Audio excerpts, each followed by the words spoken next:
in the mirror. That's how I pay attention. Doing 60 in the middle lane. I ain't even dipping. What's up, everybody? It's your homeboy, Rickie Jacobs. And you're now tuned in to Liquor with Friends. First and foremost, I want to thank everybody for their genuine support. That shit means the world to me. Secondly, I want to apologize for everybody who's been waiting for me to drop another episode. But listen, a lot of fuck shit happened from the first episode to now.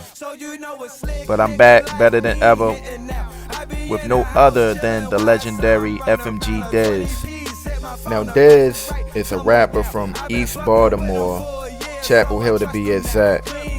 And he gave me the opportunity to sit down with him and tell me his story. Buckle your seatbelts, fuck boys. You might learn something too. Welcome to Liquor with Friends. I wanted to do hood rat stuff with my friend. He sat for like 11 years, my nigga. And he had life, he ain't tell.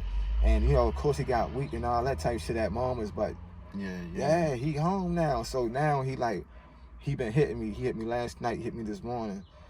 Like, yeah, we gonna get the studio and shit, like, you see what I'm saying? So, like, that shit break me out.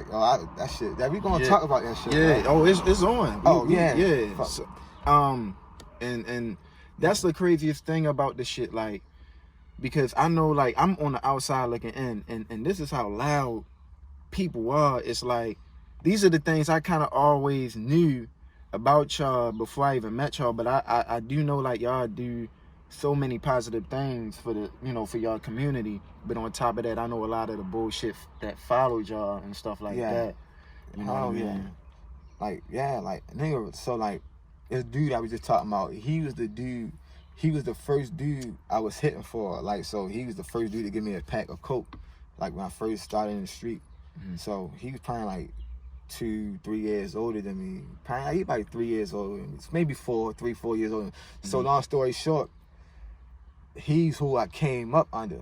Okay. So he caught, like, when he got locked up for that murder, I knew, like, I know, yo, he's not no violent dude. Like, he on some money shit. So I knew he didn't do it. But when we was, like, out there, he had got hit with a bat in his head. We was beefing, and that, like, slowed him down. He ain't retarded, but it slowed him down. He said something during the interview, during the interrogation, that just put the police, like, he, like, some dumb shit like that, and he eventually got found guilty. And he didn't do this shit. So, like, he sat like, I had said something about one of my raps. I was like, shout out to my nigga Ma, they gave him life, he out back. I hope he studied law to get in court and give it back for real. Cause I knew, like, and he ain't the only one, my homeboy Bucky, he had life for some shit he ain't do, he gave it back. I talk about Bucky in these raps. My uncle Silly Rabbit, he had life with the feds. Like, that's impossible. Like, once you lose, like, everybody know, like, the feds wash you up for good. So he gave that shit back. May he rest in peace, because he came home and, you know what I mean, he passed away since then and all that shit. But this shit is, like, really, like, this is really what it is. And, you know what I mean, as far as, like, so that street element, like, I can't even escape, because even if I don't sell drugs and I'm not promoting drug dealing, like, these still my friends. Like, I got another homeboy, he got 80 years, we talk. I got another homeboy, he out West Virginia. He caught life, but the life out West Virginia is 15 years. Okay. So he got 15 years life out West Virginia, then another 15 with the feds. He got one more year in West Virginia, then he gonna start his bit with the feds. So, like, these niggas know what's up with me. They know I'm doing the school shit. They know I'm doing all that, but they still call me, because they know, like, you was right there, you was with us, but now you doing this, and look where I'm at. So, like, they encourage me, but they don't even know that when I get them phone calls, that shit be encouraging me. You see what I'm saying? Like, they encourage me, so it's like vice versa. So I can't never, like, not talk about that. You see what I'm saying? Like, if you listen to Pac never glorified street shit. Pac, in his interview, say sold drugs one day, then he's like, nah, he can't do this shit. Like, it's stupid for real. But he wasn't coming from the legal aspect. He was more like moral. He was more on the moral tip, like, this lady or this dude giving me their little ass bit of money, and their son is, you know what I mean, or their kids is really suffering. And Pac come from that. Like, his mother was a drug addict. My father was a kingpin. So like our perceptions is different. So like I'm more like I understand the money you can get from it, but I also know the destruction that come with it for real. So like it's just, man, I can't play that game for real, man. Yeah, sheesh. I mean, like with all that, like you harvest a lot of knowledge, you know what I mean? Like, do you think because of, well, this is not even, it's a fact, like because of your environment, it kind of like pulls you into that, and then like you said, your father was a kingpin. It was almost like inevitable that would translate into like your development of like what you were becoming, you know, in your, I guess, your, for lack of a better term, your adolescent years. And then when you grew up, you know, you still had that mentality, you know what I mean, the street mindset of just being, you know, intelligently, like street smart and shit like that. Like, would you where do we start to kind of like reverse like these, I don't want to say, I mean, I guess they generational curses, you know what I mean? Like, do you ever feel like you could just reach everybody? And I know like you got your own family that you gotta take care of, you know what I'm saying? But I mean, do you feel like socially responsible in a sense? Yeah, I mean, yes. All right, so like I feel responsible for my music, right? Just last night, my homeboy put the video up. He listening to my song, "Road to Riches," the intro. Road to Riches. Yeah, so if you listen to that song, my nigga, I say I'm headed to West Virginia with 200 grams. I sold the grams. I'm on my way back up to Baltimore, and all I'm thinking about is getting fresh and fucking the club up. That's the basis of the song. Now you make it sound good. You smiling while you saying that shit. Because that was the shit. Like I was really doing that at that time. Like this girl, I would meet my homegirl.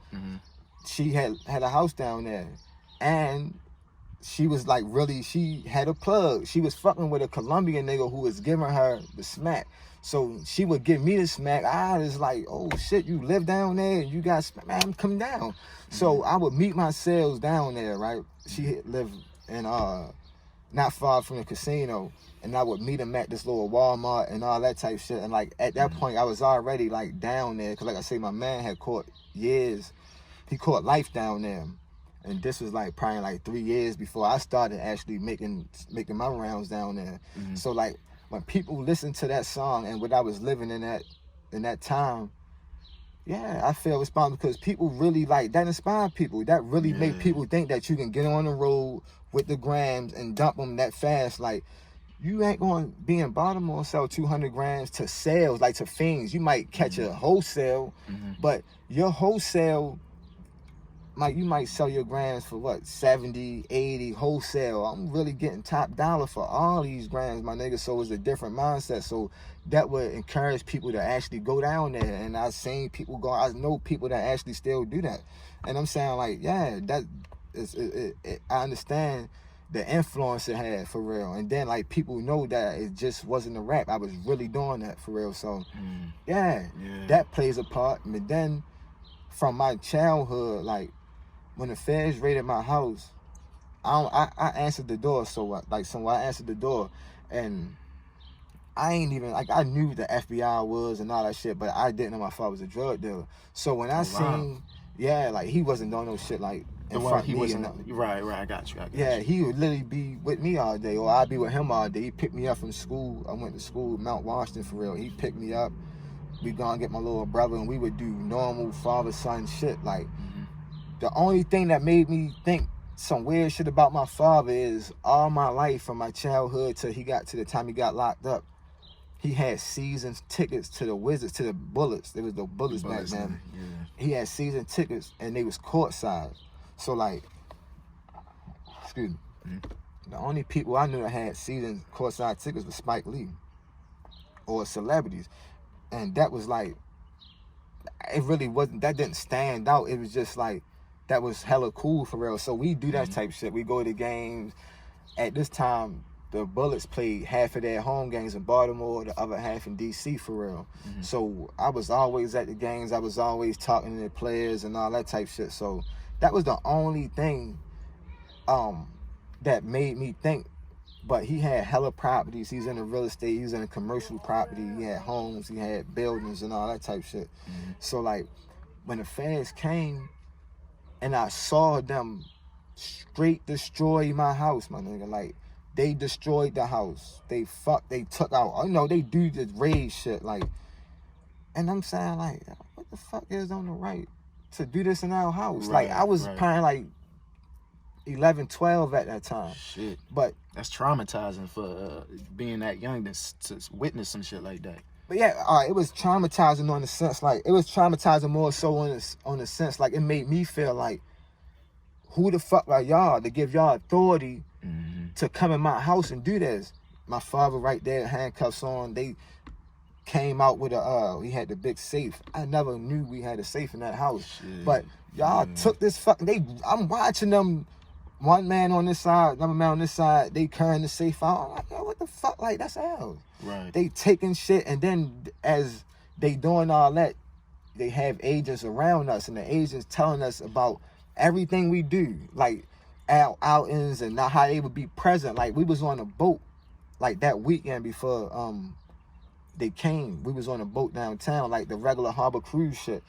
They was right there. They told us everything, like, and I was just like, yo, that was the first time I felt like, fuck the police. Like, I wanted to like take that gun and like, this was a kid, because I didn't look at it from the legal right and wrong. I looked at it like, y'all were violating my home, my nigga. Like, y'all ready to basically take my father, take our possessions, and all this shit. So like, that always stuck with me. So like, as I got older, of course I went through the hood, the normal hood shit, because he got caught 10 years. You see what I'm saying? So he wasn't there. So, you know what I mean? I went through the little street shit, started hustling and all that. And at that point, it was still fuck the police, but it was from a different aspect. Then I had to, like, as I got older, I caught my charges, did my time and all that type shit. I learned the legal aspect of it. Like, I became a paralegal, a certified paralegal. And then I'm saying, like, the same shit I learned in these classes is what we tell each other on the street. Like, they would tell you, like, basically fuck the police. So I'm like, yo, this shit is really a game. Like, I learned the concept that judges, state's attorneys, and lawyers all read from the same law book. It's no different. Like, so it's just one big game, man. Like, as I really grabbed onto that principle, I had to get away from the drug shit, because I would be defeating the purpose of me even learning this shit for real. So like, that's where I am now. So like, when I think about my music, how it still affect people to this day, whether good or bad, I feel like I have a duty to have these conversations and get them out there, because like, I honestly don't be trapping no more. So you know, it's just like that. And then aside from like what you hear on audio, you know, that's like what a lot of these kids may resonate with. So it's kind of like, you may feel like you're responsible to kind of like give them the details of like how you get from A to B to Z, because there's so many layers to this shit, you feel me? There's so many layers, you know what I mean? But that's what's up, because a lot of artists, you know, in general just feel like, hey man, like, fuck them, like, that's their parents' responsibility, you know what I mean? But sometimes the way I look at it is like, you know, I can only do but so much. I only have my son for 24/7 hours out the day to weeks and shit like that. Sometimes when I get him from his mother, I feel like I get a new kid every time I get him, you know, shit like that. So it's like, you got to redirect your kids, you got to reprogram them. And then sometimes they look at a artist with, you know, all these tangible things, and all they see is the tangible things, and they only connect with that. But they don't even know the process. They don't even know, like, it's dangerous to even get to that point. Fuck, yeah. Some people don't even get to that point. And niggas be faking like they at that point and all that shit. That's the worst thing you can do, is fake, because you acting like you got money.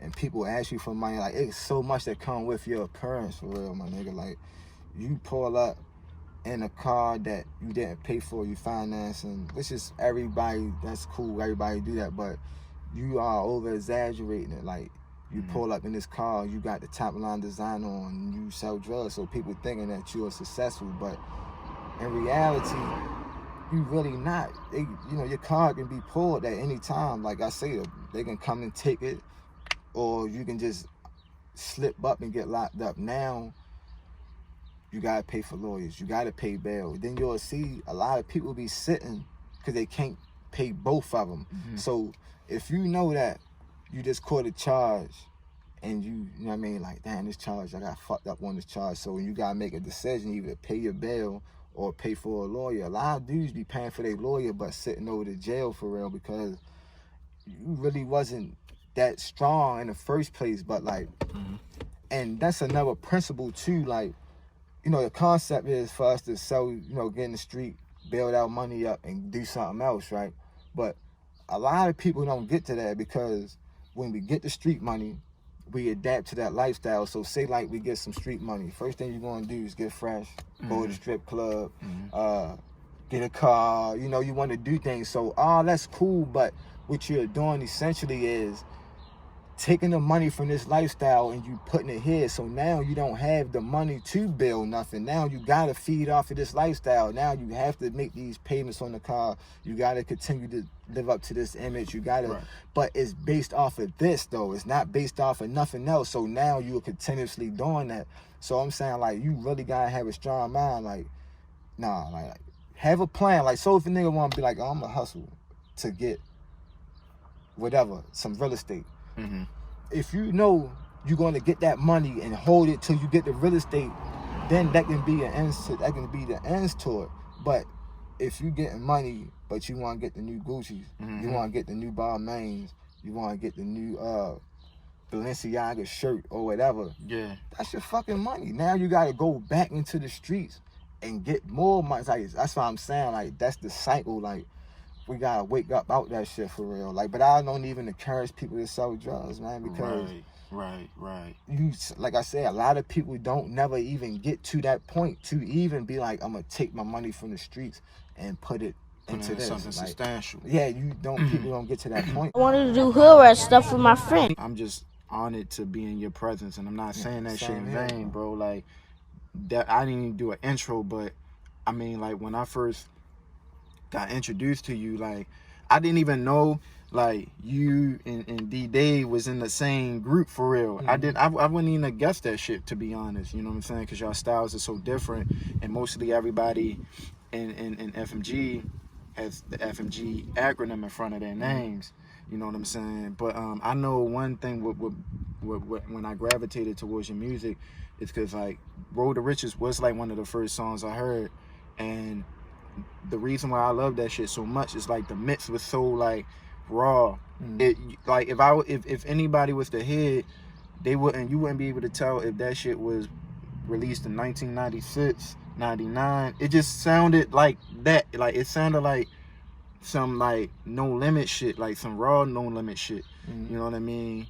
That's why, like, I mean, to take it a thought further, I was like, man, like, you like Baltimore Juvenile, and because it's like your shit is so raw and you believe that shit. Like, I can, like, when it comes to like music, for the most part, I can tell the niggas who saying whatever for entertainment purposes and niggas who was really out there.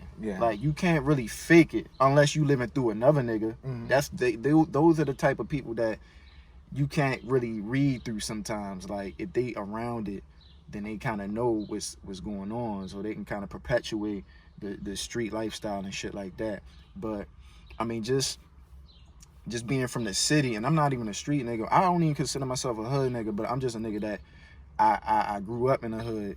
You know what I'm saying? But like I said, like, my mother, she took me out of Park Heights Elementary and put me in this motherfucker because, you know, that's just like her mindset as a parent. She felt like I could get a better education in a better neighborhood, a better environment, you know what I'm saying, where there's not a lot of bullshit going on, you know what I mean? Because, I mean, she knows, like, the effect that staying there could have done to me, you know what I mean? You know, but granted, like, I can only thank God that, I mean, through me growing up, like, I felt like I always had a independent level of thinking. Like, I never really had that phase of following people.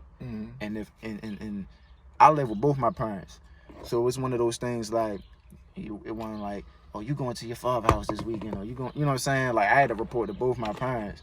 So I always kind of thought about the consequences of any decision I made before I made the decision and shit like that. So, I mean, like, with that being said, and you seen what could happen firsthand from, like, you know, seeing your father getting locked up and the feds raiding your house, like, even seeing that, like, what kind of drove you to still kind of get, you know, into selling drugs and shit like that? Oh, all right. So, like, boom. So, eventually, the house we was living in, we had to get rid of that. Boom. So, we had to move into a house that my father owned. He owned a house in East Baltimore.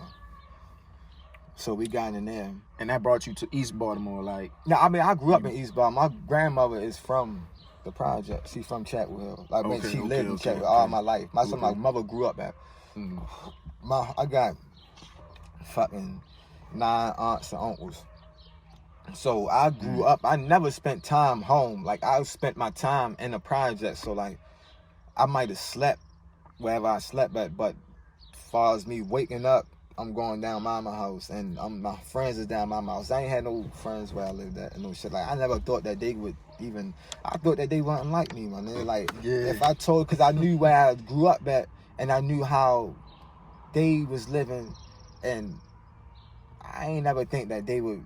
I ain't think we had nothing in common for real. So, like, I would bring my friends from the projects to where I live at, and we would be chilling, going to the pool and all that type shit. And but it was never like I'm intertwining with them. So, like, that aspect of it was always there. It's just that my mother, shit got rough for real. So, you know what I mean? She was working her job and doing that, but, you know, shit got rough for real. Like, you know how, you know, shit get rough for real. So I made that decision. I had a job. I had my first job when I was 14, but that fell through. I worked there for like a year, and then that ended. So I was like, I'm really hungry. Like, fuck it. Like, that's when I hit the dude who I said my man had caught life for real. And, you know, we did that. But even them, like, everybody, like, yo, particularly, he was like, Dez, you sure? Like, don't you work? Or, like, he was really trying to figure out where I'm going with this. Like, because they didn't know me for being the wild Lord nigga type shit. Like, I always been who I was, but when I made that decision to get money, like, that was just a business decision for real. So, like, that shit was just like that snowball effect, like, to me catching, you know, my first pill charge, to me catching my first gun charge, to me doing my first bit. And you know, so yeah, man, like, that was what got me into it for real. But, like, you know, like, when I caught my first bit, I was over the pen. I was 16 doing all this shit. Like, I had my first kid when I was like 15, 16. Oh, wow. I caught my first bit when I was 16. I caught a year, but I ain't go to juvenile. Like, cause when you're a juvenile, when you catch a gun charge, they give you like a evaluation to see if they can charge you as an adult. Cause you initially get charged as an adult, but they give you an evaluation to see if they can waive it down to juvenile. Okay. These people basically said I was a genius. Like, fuck no, he's a genius. He sent his ass to the, which is crazy. All right, cool. So, when I was in the pen, I just seemed like it was a camp. Like, people walking through the yard, smoking. They got the boom box, and they might go over there as a dice game, and niggas whipping out cash money. Then niggas fucking COs. You got cell phones, and I'm looking at this shit like, this ain't no fucking prison. Like, bro, I say the same shit too. I was like, maybe niggas like going to prison. I mean, because it seemed a little bit more stable, more safe than being outside. Niggas got the phones. Niggas still on Instagram. Niggas is doing whatever. Niggas is catching. I'm watching niggas go on visit, come back with packs of money, drugs. Like, niggas get robbed. It's like really the streets. We just can't leave out of this compound. But we in the streets. So that really didn't rehabilitate me. It's till I caught my second bit. They sent me out Hagerstown. At this point, I was like 18, 19. Wow. So I'm out there, and I'm saying, like, this is a total different environment. These are white people. You better not walk on that grass. You better walk on concrete. You walk on grass, we gonna hit you with that. So it was a total different environment. Like, and I had 2 years at this point, so it was like I had to sit down a little more longer. And I'm like, damn, like, I really started to see. That's when I started conversating with people. Like, I learned more about our history. Like I started studying with this Nation of Islam. Yeah, I'm glad you got to that because I was gonna ask you. Yeah. He was a fruit. I was studying with a fruit, and then I started studying with he was BGF and more. You see what I'm saying? So he was sharp. The more BGF nigga, he was like, bro, like he trying to get me on a BGF tip, like, yo, like I make you this, I make you that. You wouldn't have to do no dumb shit. I give you a crew. Like we just need niggas. And I'm like, bro, I can't do that. Like I'm not with that. I ain't with no gang shit, my nigga. Like, you know, nah. All my whole fucking projects is that, but I ain't with that. But we would study, and he would teach me. He basically taught me how to He's the first person that gave me the paralegal, like how to research shit. He told me like you can get any case. Like I never knew that you can get. This is called the Freedom of Information Act. You can get the first 100 pages of any case of anything federal. Just all you gotta do is just ask for it for real. So he put that into me, like how to research shit, and in return, I had to teach him how to play chess. And I had just learned how to play chess from a fucking white supremacist, the leader of the Aryan nation, or he wasn't no Nazi. He say Nazis was some clown shit. Like he never identified being a Nazi, but he identified with being a white supremacist. And I asked him like, yo, what's the difference? Like, what the fuck? Like, what's the difference? He was like, yo, the difference is that I love my heritage. I love being white. I love everything about, you know, what comes with my whiteness. He was like, as you should, like, yo, you black. You supposed to love, you supposed to learn everything about your heritage. Like, learn where y'all went wrong. Like, he didn't believe in interracial dating because he understood that once you mix the two bloods, like, that creates a mutt. Like, if you know anything about dog breeding, you're not supposed to mix the two different types of dogs for real, because that creates a mutt. So I learned all this shit from a white supremacist. You know? Like, I was probably bump buddies with him for like a month. When I first went in the cell, my nigga, his back was facing the cell. Like, I think this is what he do. So he was in the deep end of the cell, and his back, he had white power, all that type shit, and he had eyes in back of his head. He had bald head with the eyes in back of his head. You see what I'm saying? So when I went in there, I was like, oh shit, like, he really trying to fuck me up. Like, cause I was beefing with the police at this time. Like, I was really beefing with the police at this time. So I went through it with them. Like, they used to cuff me to the radiator, not let me go to feed up. They kicked me from wreck. Like, I don't know, but that's another story. So anyway, when I went into that cell with Yo, I was like, oh shit, like, yo gonna be on some shit. But he straight embraced me. He was like, he had the chessboard right there. I was like, yeah, cause I was a top-notch checker player. I used to play checkers on the tier. I used to whip old heads, all that type shit. But checkers is a game of pattern. So if you understand pattern, you can play checkers. So when he taught me how to play chess, I never knew how to play chess. He broke everything down to me. And then, like, we would have these conversations during the chess game, and he would just explain shit to me, like, oh, like, he's from the Eastern Shore. Okay. So when he broke shit down from his perspective, that's how I knew that racism shit, like, that shit was phony for real. Like, it's now you have white people that do bad shit to you, but like I always tell people, any white person that done some wild shit, starting with Christopher Columbus, he had black explorers with him. Christopher had black explorers with him. This is a fact. Shit. Okay. I had the research and all that shit on my phone, but no, the Moors is who told the Europeans about America. You see what I'm saying? Even though Americans was doing trades with Asians, and they was doing trades with Europeans, and they was doing trades with other, but Christopher Columbus, it wasn't like a real thing. So somebody had to tell him this, like, yo, no, this is how you get there. This is what to expect and all that. And they was black people that did that. So you can't let the color of somebody's skin be like, he's bad or he's good, because like I said, every white person had black help with him. Even to this day, if you look at Trump as a bad person, he got black people in his office. He hired black people. George Bush, fucking top dog, was Cheney, and then Condoleezza Rice. Condoleezza Rice is a black lady. Right. Colin Powell, all them, they black. They was in his Right. cabinet. So like, what you saying, my nigga? So I learned all this shit from a white supremacist for real. And then, like I said, to get back to the BGF nigga, he taught me a whole another aspect on how to research shit. And he taught us our history. He taught me our history and all that. So I learned all that shit in prison, man. So I just be open to hearing shit, but I don't be on that racism shit. Like, I'm, you know, if a person just like me, So learn behavior. yeah, it is what it is, but I'm not going to be like, you know, of course I'm black, you black, we, you know what I mean? But you got to be on that same page. I can't go up to the average black person, not saying the average, but there's some black people, if I go up to them like, man, you my brother. You know, we together in this shit. They gonna look like, man, you don't get the fuck out my face. Like, cause they went to college. They went to their job. They taking care of their family. Who the fuck is you? You just like, they was raised around white people. Some of these people, like, so you can't get into that. Like, Right. You know what I mean? So like, and I felt every word that you were saying. Like, so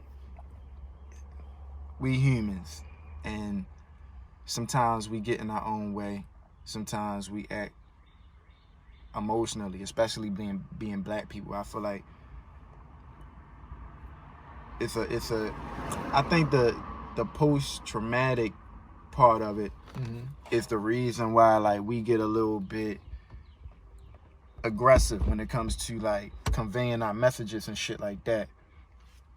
But with that being said, whenever you get in a situation where you might feel like you gotta teach this nigga a lesson, do a part of you feel like, God damn, yo, like, why we gotta do this shit?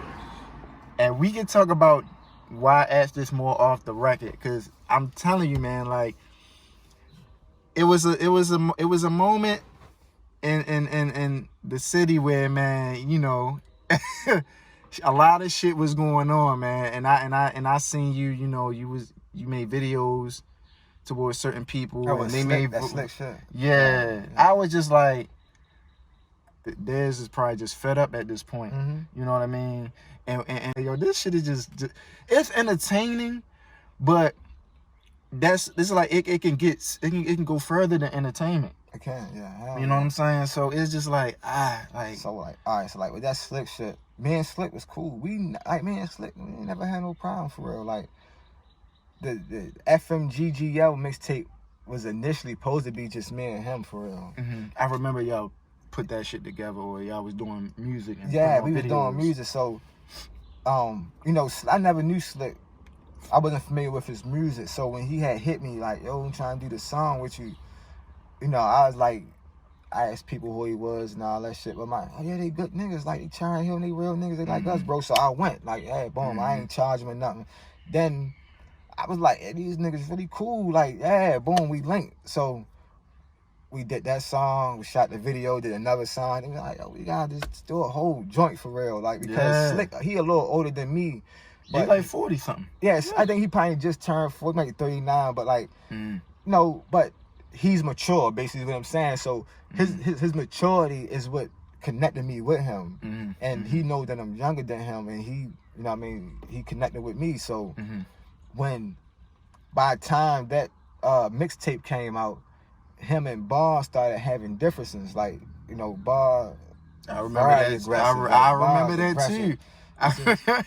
Yeah, so yeah, him and Ball being, you know, they bumping heads.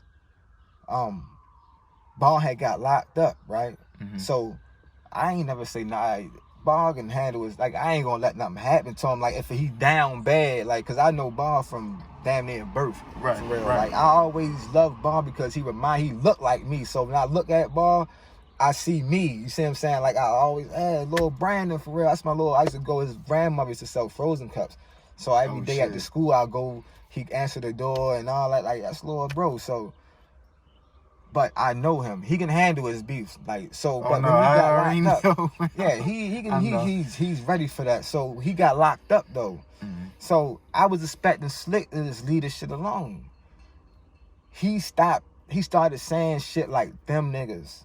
those niggas and shit. So I'm like, damn, I let it go on. So I was on his Twitter, I was on his Instagram, he was live, and I'm seeing people leave comments like, bro, what's up with you and Dez? What's up with you and Dez? He had never replied to it. Then the nigga asked him, what's up with you and Moose? Yeah, nah, me and Moose cool. I don't like the niggas he be around though. I'm like, all right, damn. So the nigga asked him about Dez again. So I'm peeping it.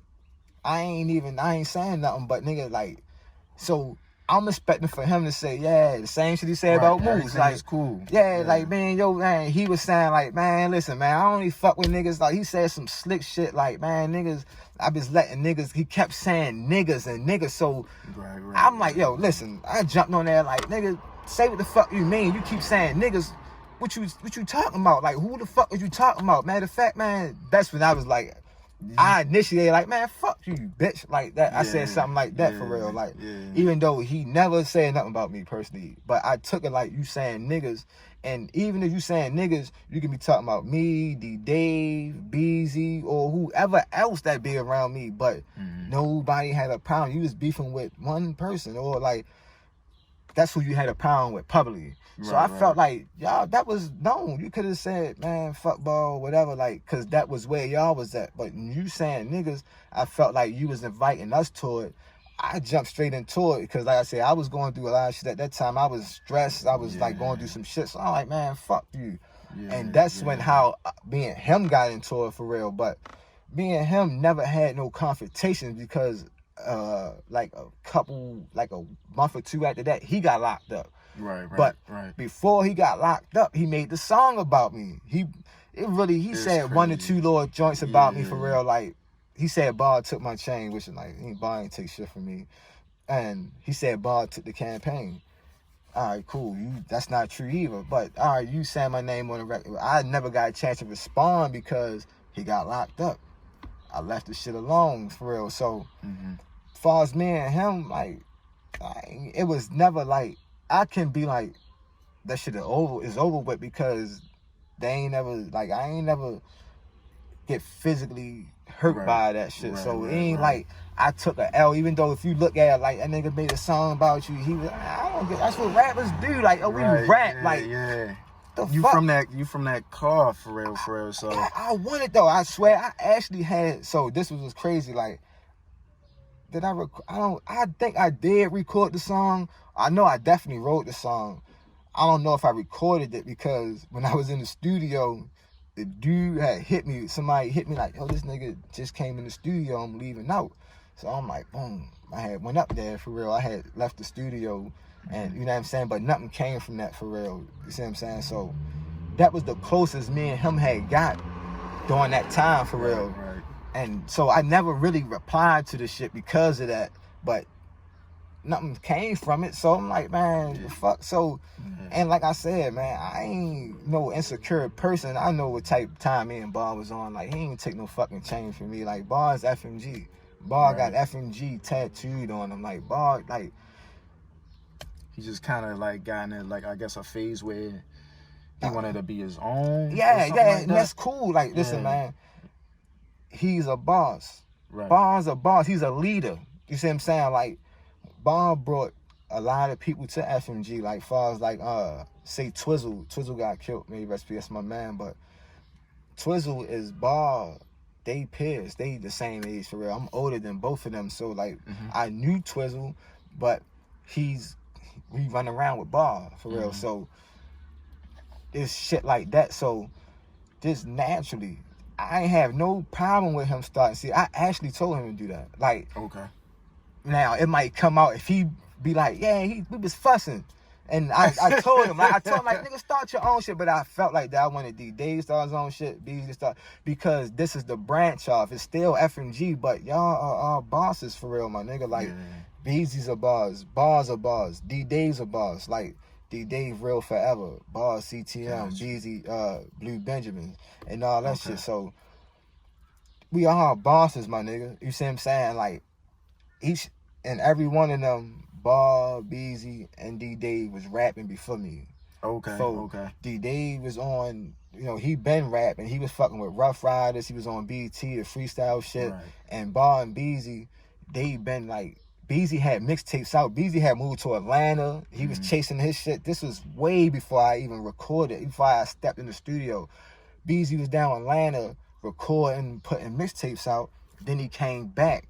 Bar never put no mixtape out, but he's been rapping. Like, Bar freestyle against you and all that shit. Like, he can be battle rap and all that shit. So, like, these niggas been had reputations before FMG came about. Okay. So, with FMG was just house that shit. Like, FMG was just like, man, let's record this shit. Like, so, them niggas, like, even though they are connected to it, but they bosses. And I never had no problem with him doing that for real. But him wearing the chain is just letting people know that that's what it was for real. And for the record, the feds got the chain for real. So there's no, he ain't take no fucking chain for real. The feds got the chain. He had caught a charge down DC.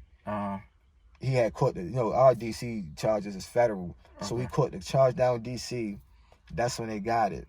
And when he came back, they grabbed him probably like a week later for real. So we never really got a chance to do it. So when it's you know what I mean, it's good. But like I said, man, Bars FMG. Like I said, that shit tattooed on him. G-Rock had FMG on him. You see what I'm saying? And I'm gonna go and get the TRC shit because I don't have. I'm gonna get TRC.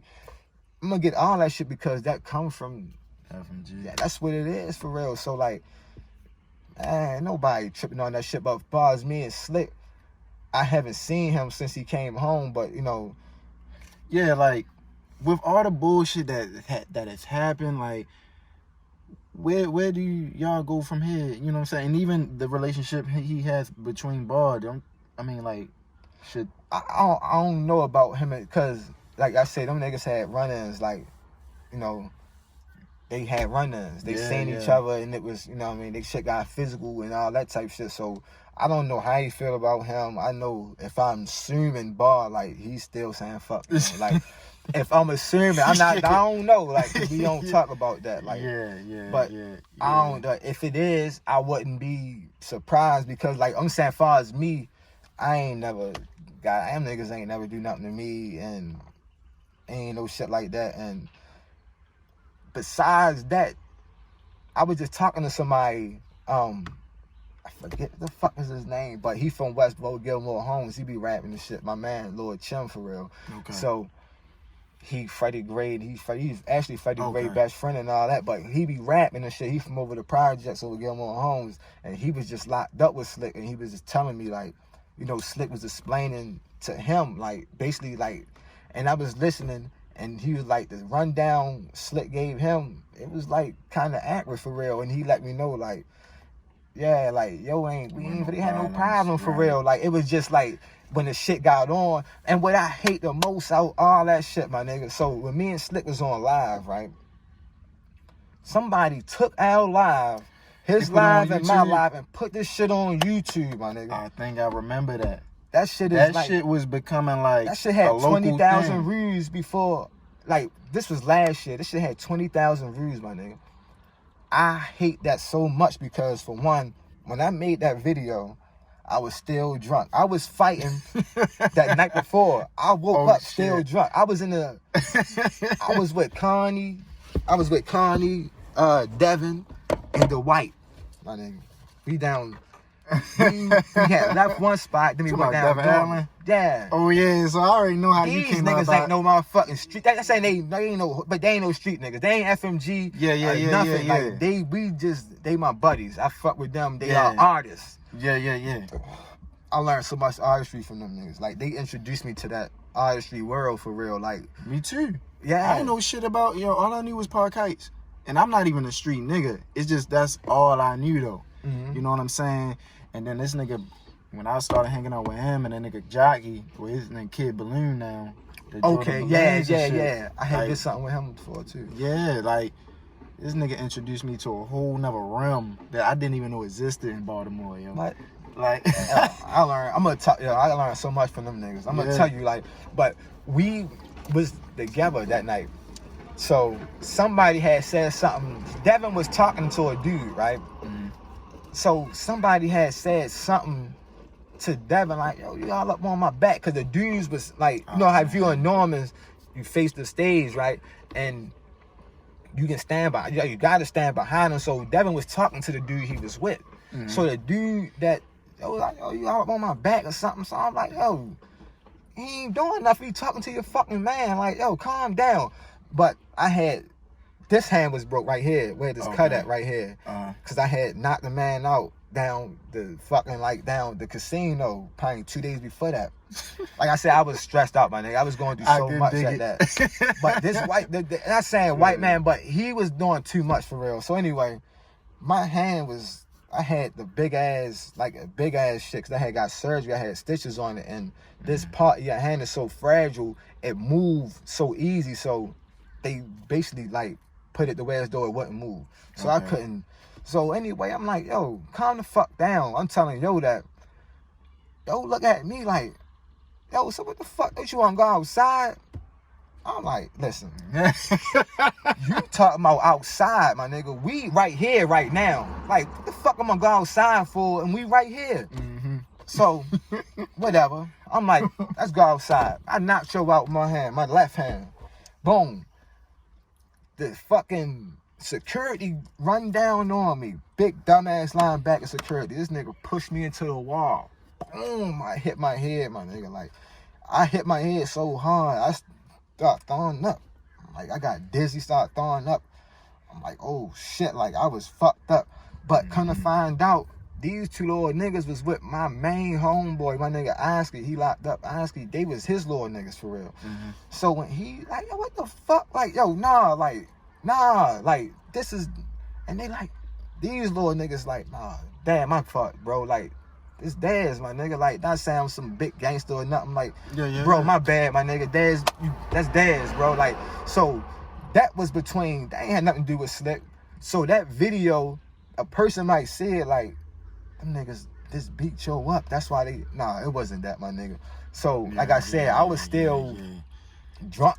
I was still a little tipsy and all that when I made that video the next morning, for real. So I'm like, I didn't even, like, I saying I regret it, but man, fuck that video for somebody to take it and make a whole another video. That shit made me mad, man. Bro, to be honest, like, again, I didn't even know you then, and like I was saying, like, that the public perception is so powerful. I didn't even know you then, but when I seen that video, I was shocked, bro. Because it seemed like everybody else was so vocal.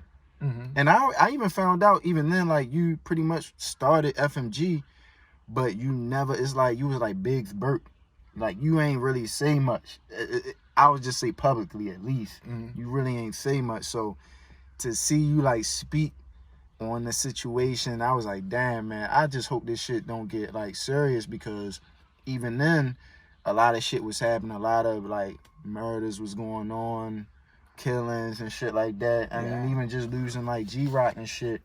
And you know, like that, I was just like, man, I just hope nobody gets hurt from this situation, because the shit ain't even really that serious. I don't even think any of these situations was ever that serious. No, anytime you can go on YouTube or Instagram and see a nigga beefing, that shit ain't serious for real, my nigga. That shit ain't serious at all for real. But that was more like some, I know with me and him, it was personal.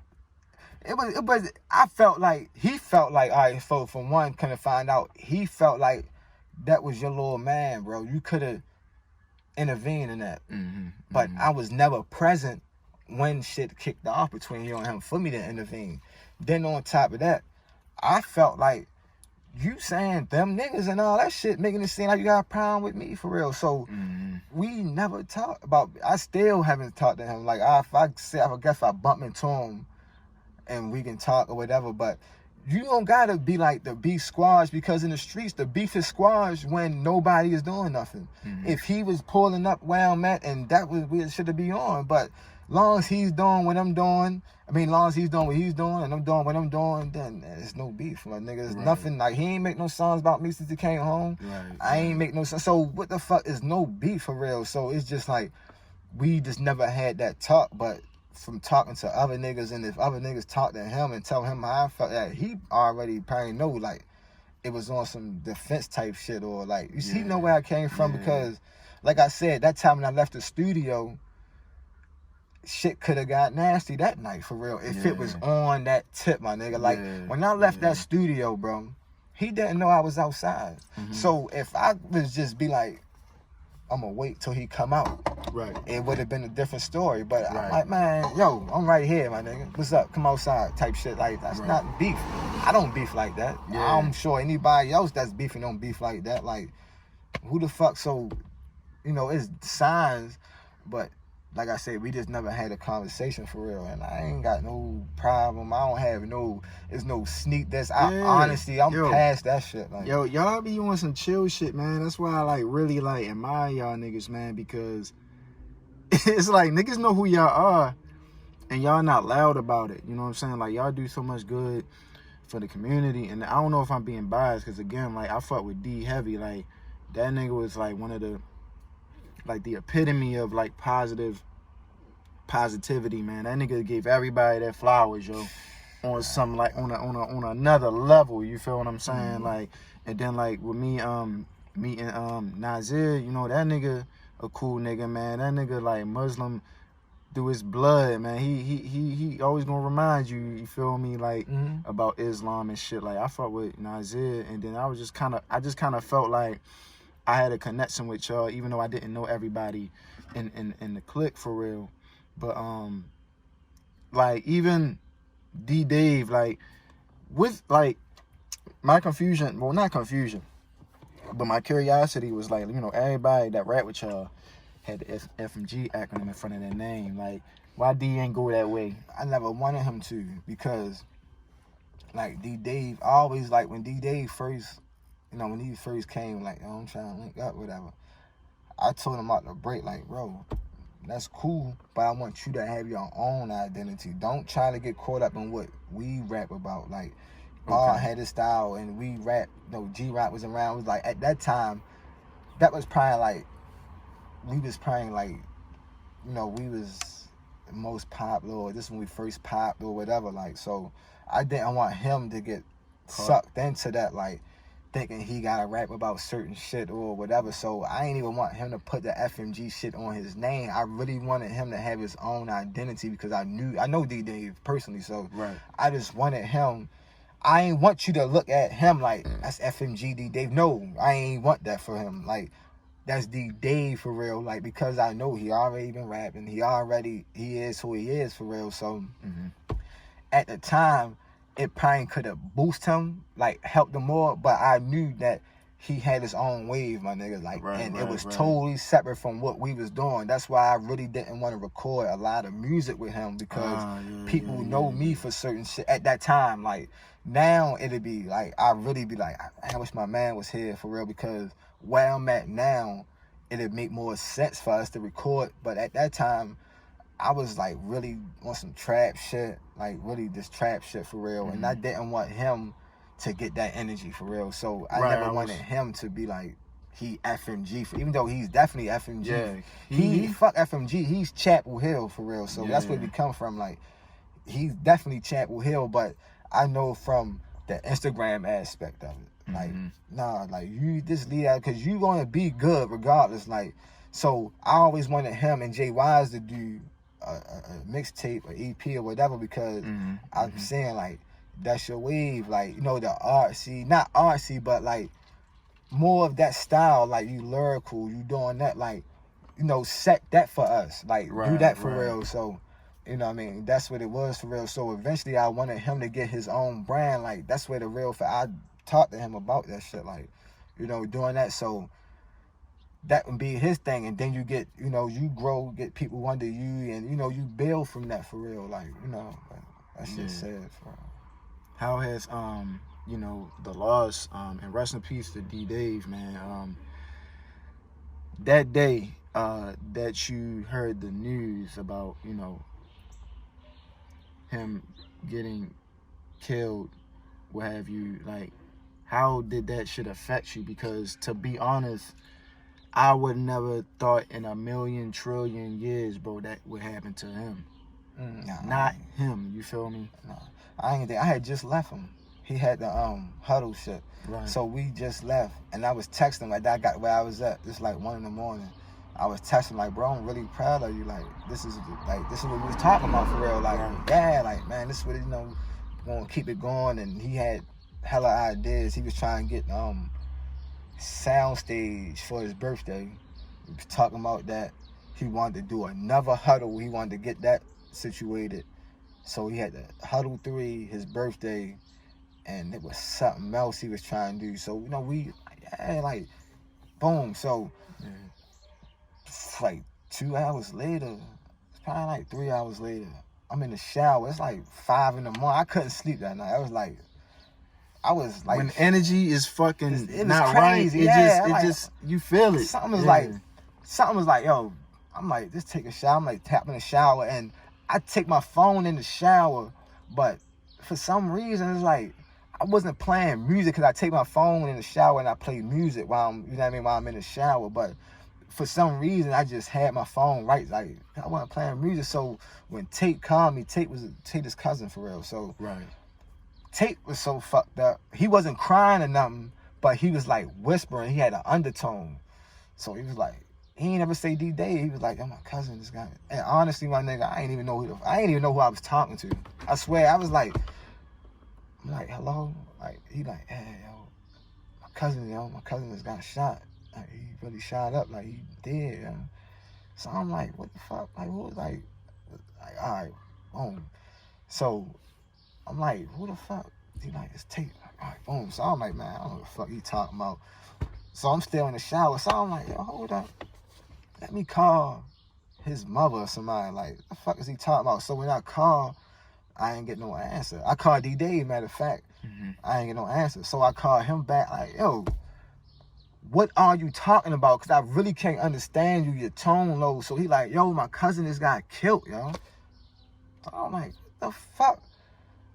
Like, when he said that just like, everything is, I'm like, hold up, yo. It's like, he probably couldn't even believe it himself. He couldn't. That he didn't want to say. It was so early and soon, like, he was fucked. I know, because they was supposed to be down Atlanta. Dee Dave was supposed to catch the flight. That's where he got murdered, going at the car to go to the airport. So I'm like, so I know he was fucked up, like, because they supposed to be together right now. And then so I'm like, oh shit, like, I just started crying. I'm fucked up, like, yo, I'm really fucked up about this, like, so I couldn't believe it. So I called his mother. No, first I called my mother. I was calling Denzel. He was still asleep. So I called my mother. She's so paranoid. I know as soon as I don't give a fuck what time it is, she gonna pick up. Boom. So I'm like, yo, what the fuck? I was like, at this point, excuse me. At this point, I'm calling Denzel. He ain't picking up, so I'm getting frustrated. He got me mind fucked up. So I called mama like, man, what the fuck? Why ain't nobody answering the phone? Like, man, Dee Dave just got killed, man. And I hung up, like, because I'm really fucked up. Yeah. So she is, like, Dee Dave used to walk into her house and go in the refrigerator type shit. She look at Dee Dave like a son. Like, Thanksgiving, all. Dee Dave, he don't knock on the door. If the door open, he's going to walk straight in. Like, he go in the closets and all that type shit. Like, yeah, so she loved Dee Dave. So when I told her that she was fucked up, that's when Dink called me. And, like, at that point, I had called this mother, and they was I went to the hospital and shit, but, like, I was fucked up about that shit. Like, I wanted to do hood rat stuff with my friends. It's fucked up. It kind of, from that point, too, like, it just made me move differently. I didn't even want to go outside no more, to be honest. Because I was like, shit, if it happened to him, like, it can really happen to anybody, yo. That nigga Dave did not move with no type of hatred in his heart. You know what I mean? Like, at all. Like, at all, man. Nigga was always smiling. You know what I'm saying? Always positive. Just always in a upbeat mood, for real. So, sorry for your loss. And rest in peace to Dee Dave. Yeah. So. That shit hurt me. Like, if I can let it fuck me up at any time, like, I can just, if I think about it, I can cry, whatever. But at that point, that, like, made me be like, oh no, my mission is to keep his legacy alive. Like, matter if that means I gotta release music now, Like, cause I haven't released nothing in years. Mhm. And that was something that me and him would talk about. You can't keep holding your music. Like, he know I would be in, cause he'd be in the studio with me. We got songs that I ain't like, so, but he would tell me like, you gotta get out there, like, release the fucking music. Like, so I felt like, damn, yo, like, I owe that to him. I owe it to him to keep Real Forever alive. I owe it to him to keep his legacy alive, period, to keep his son around dudes. You see what I'm saying? Because his son used to be with us in the studio. His son rap. His son is young as shit, but he's fucking lyrical. Like, so We like 7, 8. he probably like 9, like Okay, 9, okay, 10. Like, okay, he's probably like that. So all that, like, so that is just make me be more active on that tip. Like, it makes me want to get more the painting shit of him on the wall and all that type shit on Chester. It just make me like really just want to just do whatever I can do to keep this legacy alive. But I know it's going to consist of me just. It's a big responsibility, man. Yeah, so that's why, like, but when I think about it, like, man, he didn't deserve that, man. He didn't deserve that.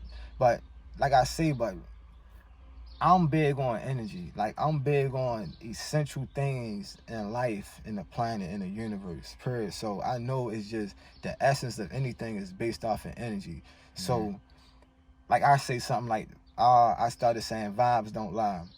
And, you know, energy spread evenly, too. So when I say energy spread evenly, like, if I just stand right here, right, or on any corner where people are, like, because it's dead right here. So, like, if I'm going to Avenue, for example, and I start rapping on the microphone, you're going to have people that love it, people that hate it. And it's going to spread evenly. You can't get mad when people love what you do, and you can't get mad when people hate what you do. So, because I understand the concept that energy spreads evenly, so, like, when I understand how he died, I feel like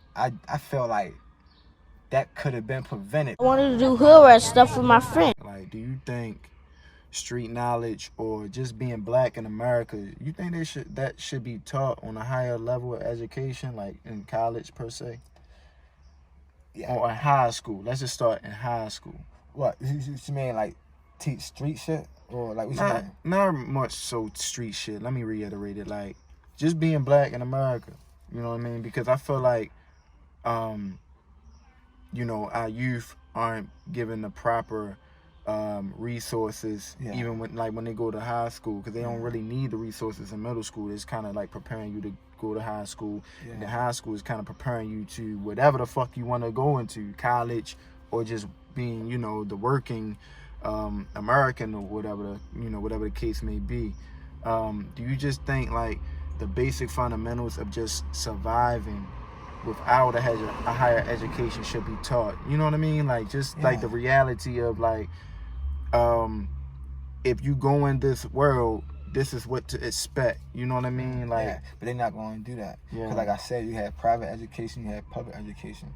What you want to do with how the system is set to keep us at a, how you doing, sir? It's set to keep us at a certain level, for real. So it's not meant for the average kid from the projects to be a CEO. It's meant for him to work at these. That's why if you look at the design of any city, projects is what immediately outline any city, because the core foundation of the city is downtown, right?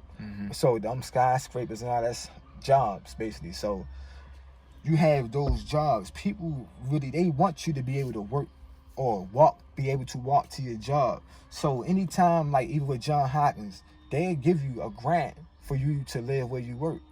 Like when you, anything around John Hopkins in like a 15-mile radius or something, they will give you money for you to live in those houses. But why you say that? Why? I never knew that. Because they want you to be able to walk to work. They want it to be like, they want you to live close to work where you live. That's the name of the program. Like, so you get hella incentive. The city give you money. So before you look at it, you like, damn, they done took all 20,000 out this motherfucker. I was like, yeah, so you can work. So the idea is for you not to, like, damn, you never learned certain shit in school. Like, you never learned certain shit in school, even in college, bro. You never, because it's not meant for you to be a boss. It's meant for you to remain at that level. Now, if you can come up and you can do that, but it's not designed for you to do that. That's why I say, like, the education that, like, even like Jubilee and Jewish area, they own so much shit, my nigga. They don't be going to the same schools we go to. Right. They don't understand our system. If they if you take one of these Jewish kids, right, if you take them to like a city school, like 27, for example, or like whatever, the middle school I went to, or Patterson High School, what the fuck? They would probably be like, the education to them would probably be so stupid. Like, it would be so elementary to them. Like, you ain't learn how to make no LLC in high school. You ain't learn how to file taxes. You ain't learn about real estate. And you nothing that can make you a millionaire basically overnight. Not saying real estate can make you a millionaire overnight, but you have a greater opportunity of becoming a millionaire through real estate and doing investment. You ain't learn that shit in no public school, my nigga. Why though? They gonna teach you how to fill applications out, my nigga, like, cause that's what they want you to do. So I understand that. So I know that we ain't gonna never get that type of system. And so like when you, all right, say that if you listen to Trump, right? He'll say some shit like, under me, African American unemployment rate went up, right? If you look at who Trump is, Trump has a hold on Atlantic City, right? Through the casinos and all that type of shit. As soon as you go into Atlantic City, the first thing is a street like this that takes you into Atlantic City. The first building you see is Trump Plaza. That's the boom, right straight to the street, boom. Who do you think run his companies? Who do you think run those buildings? Atlantic City is a black city. Black people run those casinos.